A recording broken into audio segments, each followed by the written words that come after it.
So I was in Toronto a couple of weeks ago and I just picked up this drone, which is the DJI Mavic Mini 3 Pro. And usually when I'm using a drone, I'm doing video work with it, and I rarely ever do photography with it.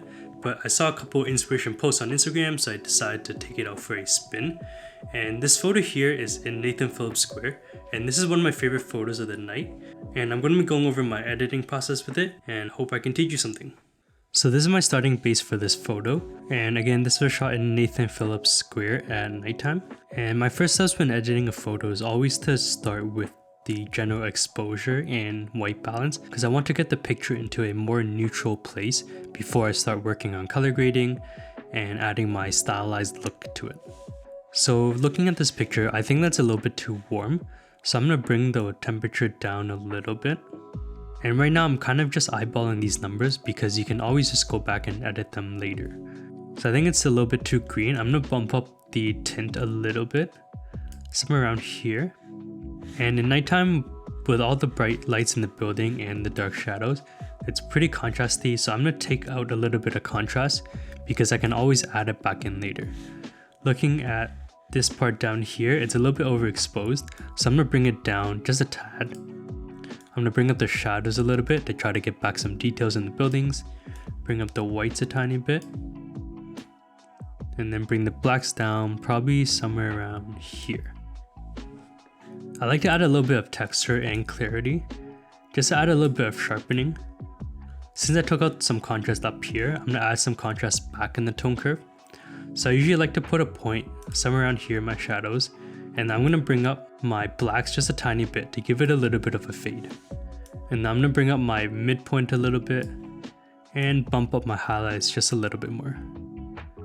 So around here, and then I think I'm going to pull down my shadows to add a little bit more contrast. Bring up the mid-tone just a tiny bit, and we're going to move down to the colors. So in my HSL, if you don't see this, you might be on the color where it shows every individual color. I like to work in the HSL format where I can adjust all my hues, then I move on to all my saturation, then I move on to the luminance. So I usually play around with the sliders and see what's changing in the photo. So dragging the reds back and forth. There's not too much changes, there's a tiny bit here. I'm gonna bring it more towards the red. And moving my oranges, we can see this part right here is being affected a lot. And I don't really like how the yellow looks because it starts to bring it more towards the green. So I'm going to bring it back down this way towards the reds a little bit. Looking at the yellow, same thing, where I don't like how the yellow looks when it's shifted towards the green. So I'm going to bring it the opposite way and I'm going to bring it closer to the oranges. Dragging the green slider around, there's not a lot of green in it, so I'm not going to touch that. And then dragging the aquas, there's not too much change, so I'm going to leave that as well.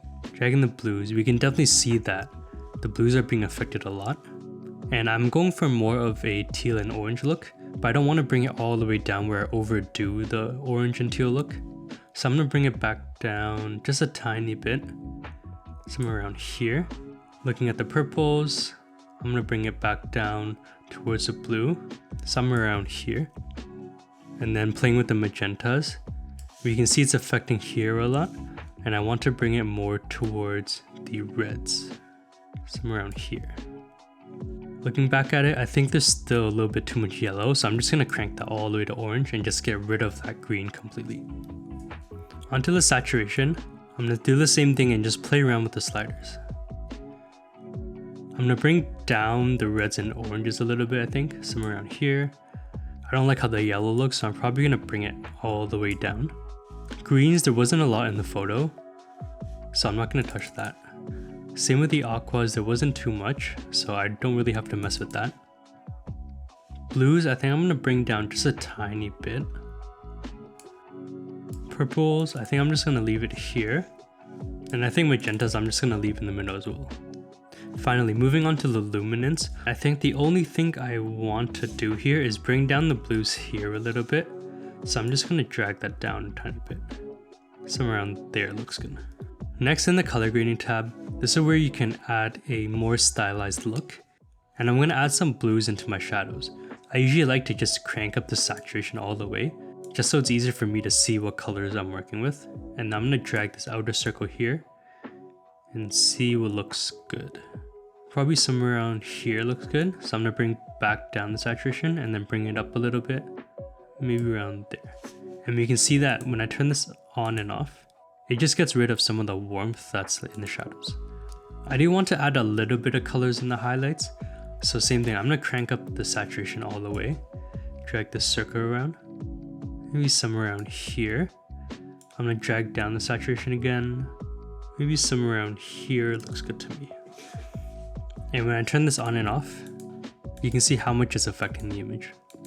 And lastly, I'm gonna come down to my calibrations where we can mess with the colors a little bit more again. Usually I like to just start off with my red primary and move it around. And I do kind of like it when it's just cranked up all the way here, so I'm gonna do that. I'm gonna bring down the saturation a little bit because I don't want it to be too orange. And then my blues, I'm gonna drag this around again. Maybe somewhere around there, just gives it a little bit of a teal look. And I'm gonna bring down the saturation just a little bit more too. Looking back, I'm actually gonna bring up these oranges. I think it does look a little bit better when I add a little bit of orange. And just scrolling up, I think I'm gonna bump up the oranges just a little bit more again. So I'm gonna go into my saturation. If I reset these, I think that actually looks pretty good. So we're just gonna leave it like that. I think I wanna brighten up this part a little bit. So I'm just gonna bring up the whites a tiny bit. And then now we're gonna move on to some masks. So down here, it's still a little bit bright, but I think the highlights in the rest of the picture look good. So I'm just gonna click here, click on brush, and give a slight brush over these three sections, and then bring down the highlights just a tiny bit. And then looking at the sky, you can see some artifacting up here, and I wanna get rid of that. So I'm gonna create a new mask. I'm gonna select sky. And I'm just gonna bring the exposure down a little bit. And then if you click on the mask here, I'm gonna click subtract and click brush. And I'm just gonna brush out this building so that I don't affect this building here. And I think that's all I want to do in Lightroom, so I'm gonna send it to Photoshop now. And I love how Lightroom, you can just right click edit in, and then click Photoshop. So I just wanna make the highlights bloom a little bit more, kind of like when you're using a Pro Mist filter. So I'm gonna click Command J just to make a copy of the background. I'm gonna come up to image, apply image, make sure your layer is on merged and your blending mode is on multiply, and click OK. And this doesn't look good at all, but if you come down to the blending mode and you change it from normal to screen, now it looks normal again. I'm gonna come up to filter, blur gallery, Gaussian blur, and you can play around with the radius. Usually I just like to set it at 24, and that's a pretty good number for me, so I'm just gonna do that. And you can see when I turn it on and off, it blooms out the highlights. But right now it's also blooming out every other section in this photo, including the buildings, but I wanna make sure that it only affects the highlights. So I'm gonna come up to select, color range, and then in this select here, I'm gonna click on highlights, and I'm gonna play around with the range, and try to make it affect just the highlights. I can bring up the fuzziness a little bit, bring up the range, probably around here, and all the whites in this section is what's being affected, and all the blacks is what will not be affected. So I think about here looks good, so I'm gonna click OK, and then all I have to do is click this mask button down here, and now when I turn it on and off, you can see that the bloom has only been applied to the highlights and none of the buildings are affected. And now I can save this.